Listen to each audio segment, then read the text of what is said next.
ახალი საზოგადოებრივი ცენტრი სოფელ კოდაში დღეიდან სოფლის მოსახლეობას საშუალება მიეცემა სოფლიდან გაუსულოთ მიიღონ პასპორტები, პირადობის, ბინადრობის და სხვა საჭირო მოწმობები. სპეციალური დახმარება ასევე მოახდინონ მიწის რეგისტრაცია და გადაიხადონ კომუნალური გადასახადები. საზოგადოებრივ ცენტრში განთავსებულია სპეციალური სივრცე საზოგადოებრივი ჩართულობის ხელშესაწყობად.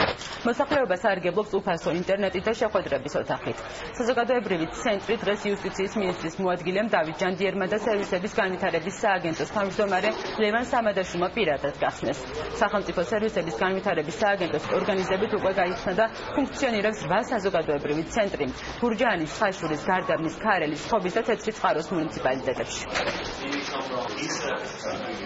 ეს გავხსენეთ საზოგადოებრივი ცენტრი, რომელიც შესაძლებლობას მიცემს ამ სოფლის და მიმდებარე სოფლების მაცხოვრებლებს სოფლიდან გაუსულოთ ისარგებლონ 300-მდე სერვისით, მათ შორის მიიღონ პირადობის მოწმობა, პასპორტი, მოახდინონ მიწის რეგისტრაცია და ესე შემდეგ. საზოგადოებრივი ცენტრი კოდას მოსახლეობას თავაზობს ძალიან ბევრ კომპლექსურ მომსახურებას, მათ შორის უფასო ინტერნეტ, საჯარო რეესტრის სერვისებს, სერვისების განვითარების, სოციალური მომსახურების სააგენტოს და სხვა მომსახურებებს. ქრონიკაში